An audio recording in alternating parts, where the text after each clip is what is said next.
When I started, I was the best king of Israel. By the time I finished, I was the worst king of Israel. Every Jew who has ever lived should spit in disgust at the sound of my name. My name is King Solomon, and I'm sure you've heard a lot about me. King Solomon has long had a reputation for being the wisest man who ever lived. Unfortunately, he foolishly led his country into the worship of false gods and away from the worship of the one true God.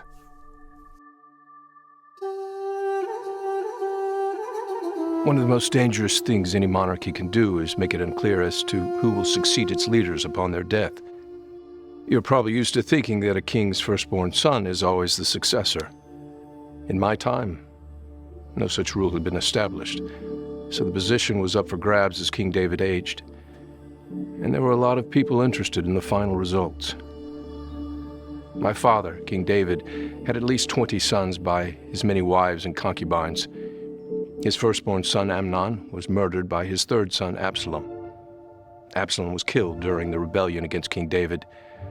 There is little record of the second son, so it is presumed he died at a young age. That left the fourth son, Adonijah, in line by age. Although Adonijah tried to claim the throne, King David put an end to his efforts and named me as successor. I am the second son of David by his wife, Bathsheba. Bathsheba's first son died as a young infant as God's punishment for David's committing adultery with her and for murdering her first husband, Uriah.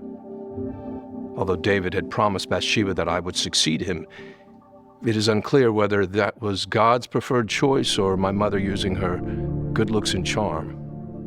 However, I did succeed David when he crowned me as king shortly before he passed away, after ruling Israel for 40 years. There was the proverbial good news and bad news awaiting me as king. I had to deal harshly with 3 people. The pretender to the throne, my half-brother Adonijah, was given leniency by me, but broke the rules, and I executed him. The commander of David's army, Joab, conspired with Adonijah and had to be punished for his past crimes, so I had him put to death. Shimei, who had insulted my father while he was fleeing from Absalom, also chose to disregard the rules of his probation, and I had him put to death. Overall, the good news was that my father had thoroughly subjugated the enemies of Israel and all the surrounding countries. Our country was at peace, and tributes and treasures flowed into our country, so we were very, very wealthy. Another outstanding piece of good news was that my father had amassed a huge amount of treasure that would easily allow me to build a fabulous temple for God and an extravagant palace for myself. It took me 7 years to build the temple, but almost twice as long to build my palace. My kingship started out on a very good foundation. In a dream, God told me that I could have anything I wanted. I ask only for his wisdom in governing God's people. God was so pleased with this unselfish request that he granted me great wisdom and great riches. I finished building the temple and palace, and the Lord appeared to me a second time. He told me that he had consecrated the temple and that his name, his eyes and heart would be there forever. That promise was conditional. God also told me that if I walked before him with integrity and obedience, that my line would be established forever. If I or my descendants chose to turn away from God and not be obedient, he would cut off the Israelites from the land and reject the temple. Simple, right? All my descendants and I had to do was walk with integrity and obedience to God. I started doing so with the best of intentions. My wisdom became the stuff of legends. I was the wisest person in the world. I was capable of talking about any subject. People of all nations came to listen to my wisdom. Now, most people know the story of me finding the true mother of a baby by threatening to cut it in half. Most people know that I had more knowledge than any other man of my time. People from all over the world came to listen to me, including the Queen of Sheba. But even in my wisdom, it was not enough to protect me from my riches. My first use of riches was to build God's temple and all its furnishings. And God was very happy with the results of building his house. he might not have been quite so happy that I spent so much on my own house. After that, I just kept amassing wealth as it flowed in. Hundreds of years before my time, Moses had commanded that when Israel had a king, he must not acquire a great number of horses, especially from Egypt, not take many wives, or his heart would be led astray, and not accumulate large amounts of silver or gold. I clearly violated the third of those commands by accumulating large amounts of silver and gold. In fact, silver was so common under my command that it was considered common stone. That excess of wealth might have been excused because God had granted it to me in a blessing. But one of my first uses for my wealth was to accumulate a great number of horses, especially the really fine horses from Egypt. I had 12,000 horses. So many that I created special cities in which to house them and my chariots. As you can guess, this not only cost a huge amount of money to upkeep, but it started turning my trust from God to trusting in my own army. I should have known better.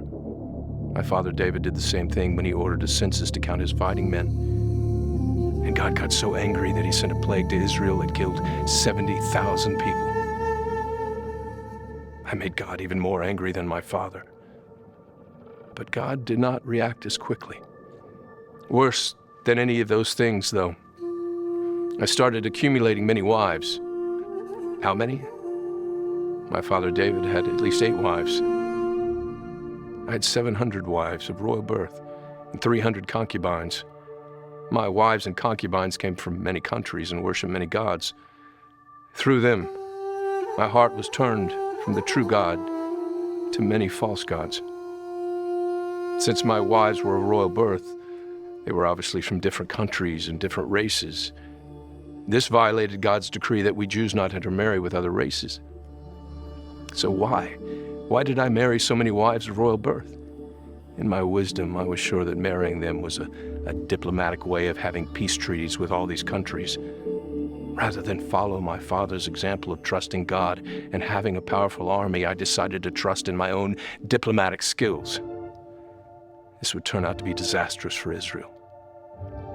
My wives influenced me greatly, but it was I who chose to turn my heart from the true God. I didn't just barely turn away from God, but I did it with fervor. I followed Ashtoreth, the goddess of the Sidonians. I followed Moloch, the detestable god of the Ammonites. And on a hill east of Jerusalem, I even built a high place for Moloch and for Chemosh, the detestable god of Moab, who required detestable types of sacrifice. I did these sorts of things for all my wives, though against what I knew was right. My heart turned completely from God. That is why I was the worst king of Israel. I introduced worship of false gods to the Israelites so powerfully that they never fully recovered. I violated the terms of the deal I had made with God in my second vision. And because I turned away from God, he punished me and my people as he said he would. He was intent that we would turn from our wicked ways and become his people. I knew the drill. As I once wrote, don't fail to discipline your child. The rod of punishment won't kill him. God determined that the kingdom would be partially torn away from the line of my family, and he raised up adversaries to my rule, both internally and externally. One of those adversaries was Hadad the Edomite. He and his raiders were a constant torment to my rule from Edom. Another adversary was Rezon from Damascus. He and his men were a constant menace to my rule from the country of Aram. It may sound like Hadad and Rezon were not that big of a deal. They only controlled a small portion of the land in my empire. However, the portion that they controlled was over parts of the important trade routes known as the King's Highway, or the Via Maris.